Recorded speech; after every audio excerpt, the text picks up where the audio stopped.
تنظیم اسلامی کے بانی و عالم دین ڈاکٹر اسرار احمد مسجد کے ساتھ ملکہ گھر میں رہتے ہیں۔ ان سے ملنے قرآن اکیڈمی پہنچے تو وہ اپنے کمرے میں اخبار پڑھنے میں مصروف تھے۔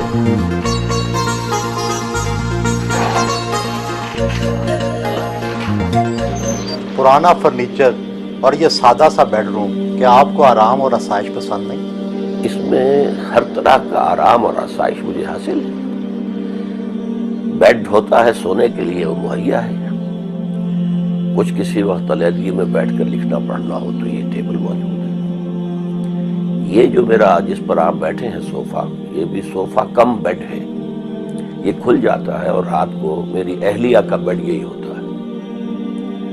تو یہ چھوٹا سا ہمارا ایک گھر ہے، اور در حقیقت تو یہ قرآن اکیڈمی کے فلیٹس ہیں، تو ان میں سے ایک میں میری رہائش ہے۔ اس یہاں مجھے اب ہو گئے ہیں سن 77 سے آپ سمجھیے 25 برس۔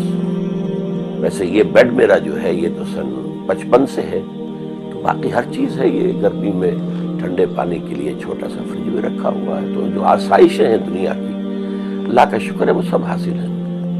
عالم دین کی زندگی اور عام آدمی کی زندگی میں کوئی فرق ہے؟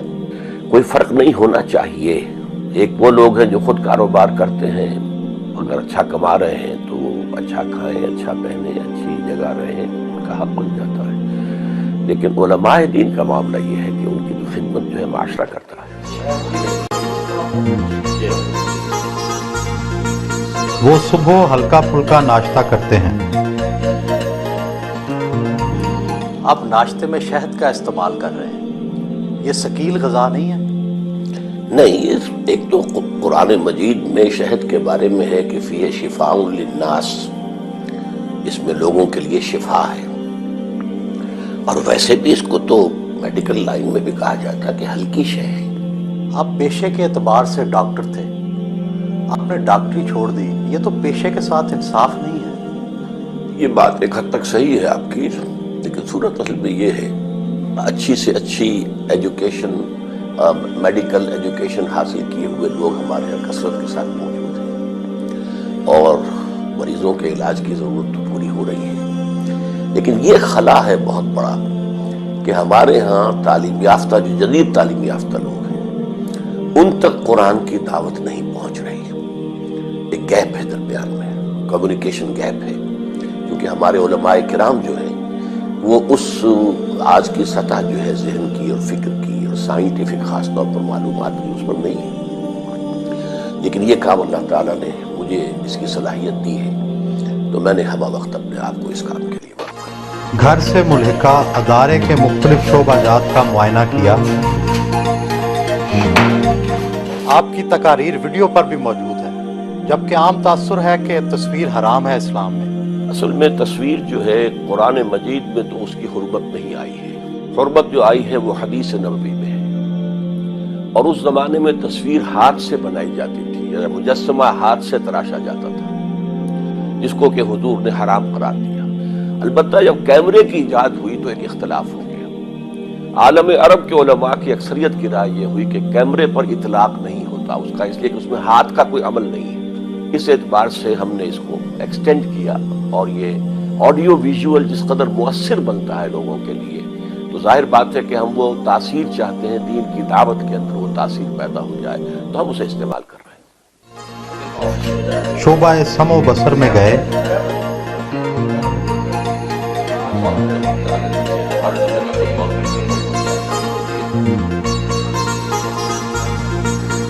اور تیسرا کورس ہم نے شروع کیا ترجمہ قرآن کورس بچوں کے لیے، اس کی تعداد کے 1000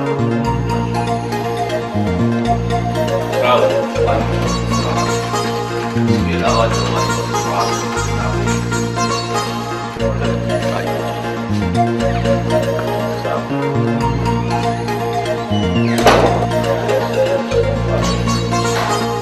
لائبریری کا دورہ کیا۔ کون سی کتب کا مطالعہ کرتے ہیں؟ اختلافی نقطہ نظر کی کتب بھی دیکھتے ہیں؟ بہت کم۔ میرے نزدیک الکتاب قرآن مجید ہے، اس لیے کہ انسان کی اصل ضرورت ہے ہدایت، اور کتاب ہدایت جو ہے صرف قرآن ہے، اس کے سوا کوئی کتاب نہیں۔ البتہ یہ کہ قرآن مجید ہی کی وضاحت پر مشتمل احادیث ہیں، ان کا بھی مطالعہ کرتا ہوں، اور خاص طور پر سیرت النبی صلی اللہ علیہ وسلم اور پھر خلفائے راشدین کے دور کی تاریخ جو ہے وہ میرا موضوع مطالعہ ہے۔ آپ نے عام علماء دین کے برعکس تحریر کی بجائے تقریر کو ذریعہ اظہار بنایا ہے، اس کی کیا وجہ ہے؟ اصل میں نے چونکہ اپنے کام کا آغاز کیا تھا درس قرآن سے، اسی کی بنیاد پر اپنے حلقے جو ہیں آرگنائز کیے، تو اس سے گویا کہ اللہ تعالیٰ نے میری زبان کو کھول دیا، خاص طور پر قرآن کے ساتھ، تو یہی چیز آگے بڑھی، اور بعد میں مجھے اس سے بڑی تسکین حاصل ہوئی کہ نبی اکرم صلی اللہ علیہ وسلم نے بھی کبھی کچھ لکھا نہیں، بلکہ آپ کا جو میڈیم تھا لوگوں سے رابطے کا اور دعوت کا، وہ اسپوکن ورڈ تھا۔ گویا کہ یہ دو ایمان کے لازمی تقاضے ہو گئے کہ ایک تو دل میں ایمان ہو، یقین والا ایمان، پرسنل کنوکشن کی شکل اختیار کر لے، صرف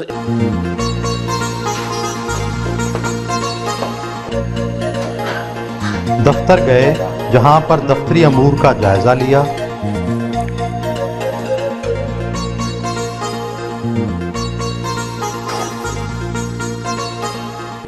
رسائل کا مطالعہ کیا، وہیں پر خط و کتابت بھی کی۔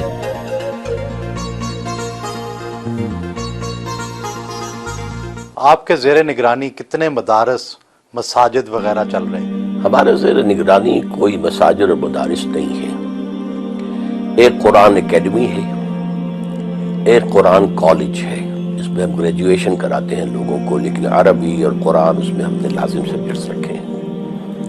ایک ہمارا 1 ایئر کورس چلتا ہے ایڈلٹس کے لیے، کوئی ڈاکٹر ہیں، کوئی انجینئر ہیں، انہوں نے دنیاوی تعلیم حاصل کی ہے لیکن دینی تعلیم سے بالکل بے بہرا ہیں، تو ہم 1 سال کے لیے انہیں یہاں بلاتے ہیں اور وہ ہم انہیں عربی پڑھاتے ہیں، قرآن پڑھاتے ہیں۔ باقی ہم نے کوئی علیحدہ سے مساجد کوئی تعمیر کرنے کا اپنا منصوبہ نہیں بنایا۔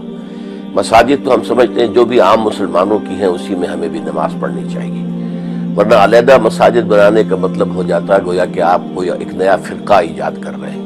آپ نے دیگر اسلامی جماعتوں کی موجودگی میں اپنی ایک الگ تنظیم قائم کی، ایک 1.5 اینٹ کی الگ مسجد بنائی، تو جب عالم دین ہی اکٹھے نہیں ہیں تو اتحاد امت کیسے ممکن ہے؟ عالم دین بھی اکٹھے نہیں ہیں اور اتحاد امت بھی ممکن نہیں ہے۔ جو چیز ممکن ہے وہ یہ ہے کہ کوئی ایک نئی جماعت ابھرے اور اس کی قیادت کی اپیل اتنی عام ہو جائے کہ لوگ اس کے گرد جمع ہو جائیں۔ جب تک یہ ماڈل دنیا میں نہیں آتا کہ ہم کسی پوری دنیا کو بلا سکیں، آؤ come and see with your own eyes, this is Islam, یہ ہم نے قائم کر دیا، آؤ دیکھو اس کی سیاست کیا ہے، اس کی معیشت کیا ہے، اس کی معاشرت کیا ہے، come and see for yourself, اس وقت تک امت مسلمہ کے حالات نہیں بدلیں گے۔ کیا آپ اپنے آپ کو انقلابی رہنما سمجھتے ہیں جس کے گرد سب لوگ اکٹھے ہو جائیں؟ میں اپنے آپ کو ایک انقلابی داعی سمجھتا ہوں۔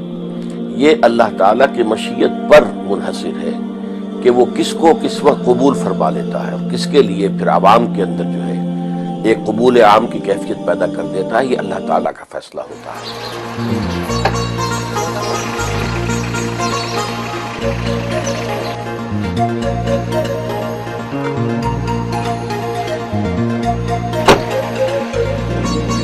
ایک اسلامی معاشرے میں مولوی کا کیا کردار ہونا چاہیے؟ اصل میں ہم نے اسلامی معاشرے میں مولوی کو ایک پروفیشن کی حیثیت دے دی ہے۔ اس کی وجہ یہ ہے کہ ہمارے عام لوگ نہ دین پڑھتے ہیں اور نہ ہی بنیادی تعلیمات دین کی سیکھتے ہیں، تو انہیں ایک احتیاج ہے، کسی کا باپ فوت ہو گیا، نماز جنازہ پڑھانی ہے تو مولوی چاہیے، حالانکہ اس کے اپنے بیٹے کو اس قابل ہونا چاہیے کہ وہ خود نماز جنازہ پڑھائے۔ کسی بچی کا نکاح ہے، اب وہاں مولوی چاہیے، حالانکہ ہمارے ہاں کوئی مولوی پروفیشن اسلام میں نہیں ہے، کوئی پریسٹ ہوڈ نہیں ہے، کوئی پریسٹ کلاس نہیں ہے، کوئی برہمنزم نہیں ہے، کوئی پاپائیت نہیں ہے، تو ہر مسلمان کو اس قابل ہونا چاہیے کہ نماز میں امامت کرے۔ تو کس اعتبار سے یہ پیشہ کوئی اسلام میں نہیں ہے۔ ان کے ادارے کے زیر انتظام خواتین کالج بھی کام کر رہا ہے، جہاں وہ کبھی کبھی لیکچر دینے جاتے ہیں۔ یہ علم کا حاصل کرنا فریضہ ہے ہر مسلمان پر اور علم آدم الاسماء کلھا، تو حضرت آدم کو جو اللہ تعالیٰ نے عمل کی میں تمام اسماء کا ایک دے دیا تھا، در حقیقت اس کی ایکسفولیشن ہو رہی ہے، وہ علم کھل رہا ہے، جیسے کہ آم کی گٹھلی میں سے آم کا درخت برآمد ہوتا ہے۔ خواتین کے حوالے سے آپ کا موقف سخت ہے، اس کا کیا خاص پس منظر ہے؟ میرے نزدیک میرا موقف ہرگز سخت نہیں ہے، اسلامی احکام کے عین مطابق ہے۔ اس میں خواتین پر کوئی پابندیاں نہیں ہیں، بلکہ خواتین کے لیے دائرہ کار علیحدہ رکھا گیا ہے۔ وہ پڑھیں لیکن ان کے مدارس علیحدہ ہونے چاہیے، لڑکوں اور لڑکیوں کی مخلوط تعلیم نہیں ہونی چاہیے، کالج ہوں، یونیورسٹیز ہوں۔ تو یہ اصل میں چونکہ مرد اور عورت کے درمیان، اور خاص طور پر نوجوان مرد اور نوجوان عورت کے درمیان اللہ تعالیٰ نے ایک بڑی فطری کشش رکھی ہوئی ہے، اور اس کو آپ کو معلوم ہے کہ فرائڈ تو یہاں تک کہتا ہے کہ سب سے بڑا ہی انسان کا موٹیو جو ہے، سب سے زیادہ پوٹنٹ، وہ سیکس ہے۔ تو اس کو کنٹرول کرنے کے لیے کہ اس میں کوئی جو ہے انارکی پیدا نہ ہو جائے، بدنظمی نہ ہو، آوارگی نہ ہو، تو یہ احکام دیے ہیں۔ اور پردہ ہے، مخلوط معاشرت سے روکا گیا ہے، کورنگ آف دی باڈی کے احکام ہیں، عورت کے لیے علیحدہ ہے، مرد کے لیے علیحدہ ہے۔ کیا عورت کے چہرے کا پردہ لازم ہے؟ ہاں، میرے نزدیک نامحرم کے سامنے وہ کھلے چہرے کے ساتھ نہیں آ سکتی۔ ایک تو ستر ہے، اس کا پورا جسم ڈھکا ہونا چاہیے سوائے چہرے کی ٹکیا، سوائے ہاتھ کلائی سے نیچے اور پاؤں ٹخنے سے نیچے۔ نماز ظہر ادا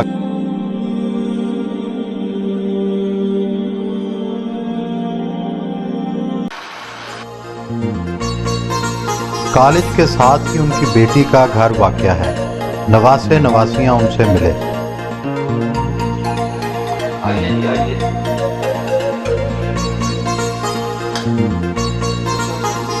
بچوں کے ساتھ دوپہر کا کھانا کھایا۔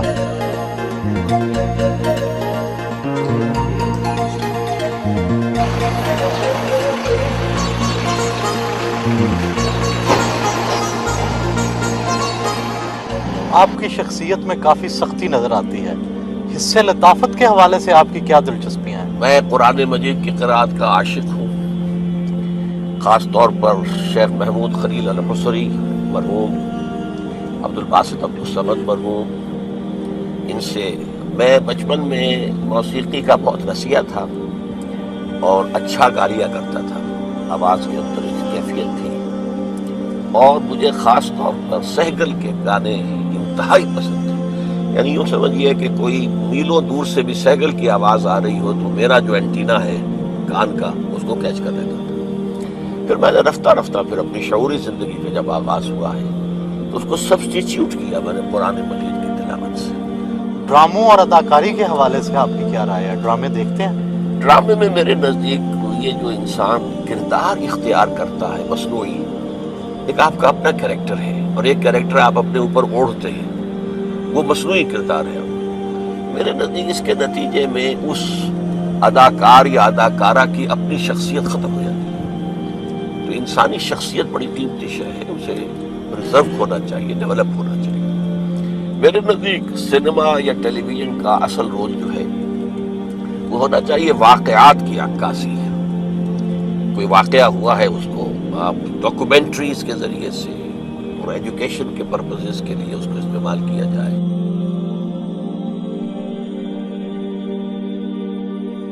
دوپہر کو وہ تھوڑی دیر آرام ضرور کرتے ہیں۔ آپ کی تربیت مذہبی گھرانے میں ہوئی، کیا آپ گھٹن محسوس کرتے تھے؟ دین پر عمل کرنے میں تو کسی قسم کی گھٹن نہیں ہے، لیکن دین کے معاملے میں جو ایک شدت پسندی یا سختی ہے وہ کبھی بھی نہیں ڈاکٹر صاحب کی طرف سے رہی۔ انہوں نے کبھی بھی ہمیں اس معاملے میں سختی نہیں کی، بلکہ ایکسپیکٹ کیا ہے کہ ہم جس طرح انہوں نے باعمل زندگی گزاری ہے ہم کرتے ہیں۔ And the reason why I believe it is important that we hold firm to the course that we have set out. اپنی جماعت کے ارکان سے ملاقات کی اور تنظیمی امور پر صلاح مشورہ کیا۔ آپ کی قائم کردہ تنظیم اسلامی کے امیر آپ کے بیٹے اور اس کی ناظمہ آپ کی اہلیہ ہیں، کیا یہ اقربا پر بھی نہیں ہے؟ یہ اقربا پروری تو اس صورت میں ہوتی ہے اگر ان دو عہدوں کے ساتھ کوئی منفعتیں ہوتی، کوئی تنخواہیں ہوتی، کوئی اور اس طرح کی چیزیں ہوتی۔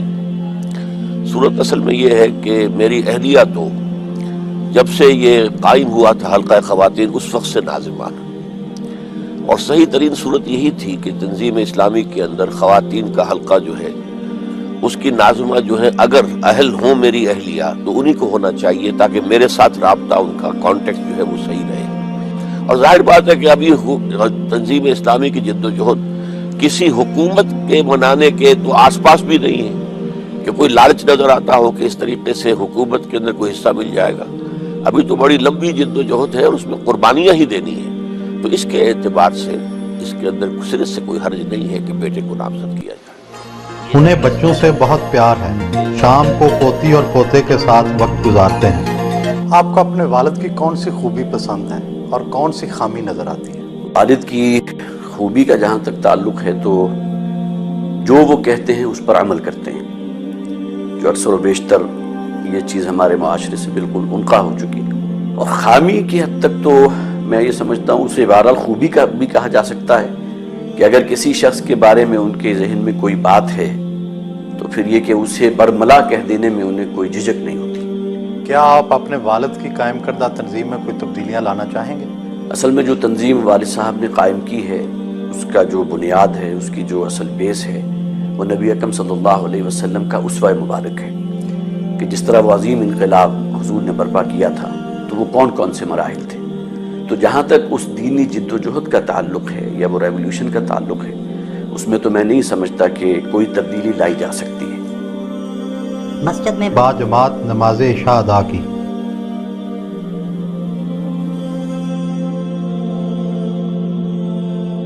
آپ کے اور آپ کے دادا میں 2 جنریشنز کا گیپ ہے، تو خیالات میں بھی فرق ہے؟ نہیں، خیالات میں اس طرح تو فرق نہیں ہے کہ کیونکہ ہم نے جو بھی حاصل کیا دینی حساب سے انہی سے حاصل کیا ہے، ان کے بچپن سے دروس اور کیسٹس وغیرہ سنتے رہے ہیں، تو خیالات میں تو قطعاً فرق نہیں ہے۔ آپ کے دادا مخلوط تعلیم کے خلاف ہیں، آپ ایک مخلوط تعلیم کے ادارے میں پڑھ رہے ہیں، یہ تو بڑا تضاد ہے۔ یہ تضاد اس طرح آپ کہہ سکتے ہیں کہ کمپیوٹر سائنس میری اپنی سلیکشن تھی، تو اس میں جو بہتر ترین ادارہ تھا وہ جس میں پڑھ رہا ہوں وہی ادارہ تھا، تو وہاں نسبتاً بہتر ہے ماحول۔ انہوں نے کو ایجوکیشن ہے تو صحیح، مگر انہوں نے الگ کرنے کی کوشش کی گئی، کیمپس الگ ہے ان کا۔ آپ پہ ناراض نہیں ہوتے اس وجہ سے؟ کبھی بات نہیں ہوئی اس موضوع پہ۔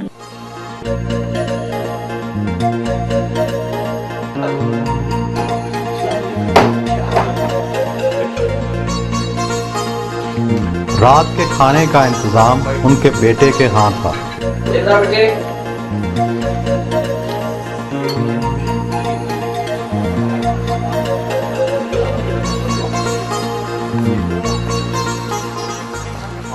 ذاتی حوالے سے آپ کے ذرائع آمدن کیا ہے؟ اس وقت میری کوئی آمدنی نہیں ہے۔ انجمن خدام القرآن نے مجھے رہائش پرووائڈ کی ہے، اور رہائش کے ساتھ ساری اس کی سہولتیں جو ہیں وہ بھی ہیں، اور میری ساری کتابیں، میرے سارے آڈیو ویڈیو یہ سب انجمن کے پاس ہیں۔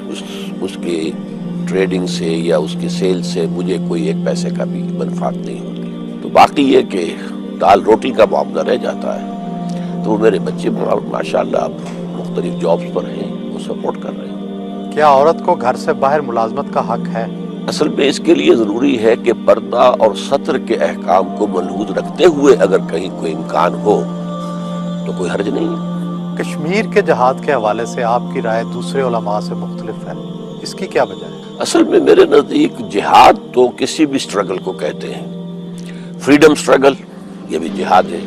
یہ جو کچھ آج کل ہو رہا ہے یہ ہم جہاد کے لفظ کو استعمال کر لیتے ہیں، تو کشمیر کا معاملہ بھی یہ ہے کہ یہ کشمیر کے لوگوں کو ہندوستان سے آزادی حاصل کرنے کی جدوجہد کرنے کا حق حاصل ہے، لیکن اس میں بھی ایک رائے ہو سکتی ہے۔ میری رائے یہ ہے کہ اگر وہ ہتھیار نہ اٹھاتے تو بہتر تھا، پولیٹیکل موومنٹ لے کر چلتے ہیں۔ پولیٹیکل موومنٹ میں اگر کوئی 1 لاکھ کا جلوس نکلے اور اس کے اوپر فائرنگ ہو اور 100 آدمی مارے جائیں تو اس کا پوری دنیا کے اندر ایفیکٹ جو ہوگا وہ بہت مختلف ہوگا۔ تو اصل میں سیاسی تحریک چلتی تو اتنی جانیں بھی نہ جاتی، اس سے کم جانوں کے اندر اس کا ایفیکٹ بہت زیادہ ہوتا۔ آپ نے طالبان کی حمایت کی، کیا یہ فیصلہ غلط نہیں تھا؟ قطعاً نہیں، میں پوری طرح مطمئن ہوں اب بھی کہ ہمارا ان کا ساتھ تعاون اور ان کو تسلیم کرنا بالکل صحیح تھا، اس لیے کہ طالبان نے پورے افغانستان میں سوائے 5% علاقے کے یا میکسیمم 7% ہوگا، پورے افغانستان میں پورا امن و امان قائم کیا۔ باقی انہوں نے شریعت کے احکام نافذ کیے، ان سے غلطیاں ہوئی ہیں، ظاہر بات ہے کہ ان کی اپنی کچھ ریسٹورینٹس بھی تھیں اور انہیں تجربہ نہیں تھا، تو بہت سی چیزیں ہیں اپنی جگہ پر، لیکن بحیثیت مجموعی وہ ایک صحیح اسلامی حکومت تھی۔ صحیح اسلامی نظام ابھی قائم نہیں ہوا تھا، یہ حکومت تو اسلامی تھی۔ آپ نے جماعت اسلامی کیوں چھوڑی تھی؟ جماعت اسلامی کو میں نے جوائن کیا تھا یہ سمجھ کر کہ یہ ایک اصولی اسلامی انقلابی جماعت ہے اور اس کا جو طرز عمل ہے وہ انقلابی ہے، اور یہی بات ہے کہ سیاست میں اس نے سن 41 میں یہ قائم ہوئی اور اس نے کسی سیاست میں حصہ نہیں لیا، کسی الیکشن میں حصہ نہیں لیا، یہاں تک کہ سن 46 کا جو بہت ہی زیادہ اہم الیکشن تھا جس کے نتیجے میں پاکستان وجود میں آیا، اس میں بھی حصہ نہیں لیا، ووٹ بھی نہیں ڈالے، نہ اس کے لیے کوئی کسی کو سپورٹ کیا۔ پاکستان میں آ کر انہیں محسوس ہوا کہ یہاں اب پولیٹیکل جو ہے ویکوم ہے، اور ہم ذرا پاکستان کا جو نعرہ تھا، پاکستان کا مطلب کیا، لا الہ الا اللہ، اسے ہم اون کر کے تو ہم اگر انتخابات میں آئیں تو جلدی ہم اقتدار پر پہنچ جائیں گے۔ تو جب جماعت نے وہ راستہ اختیار کر لیا اور مولانا مودودی مصر رہے، حالانکہ خاصی مؤثر جب جماعت کے اندر یہ رائے آ گئی تھی سامنے کہ یہ ہم غلطی کر بیٹھے ہیں، ہمیں واپس ہونا چاہیے، لیکن مولانا جو ہے اپنے اس فعل پر جازم رہے، تو پھر ہم لوگوں نے علیحدگی اختیار کی۔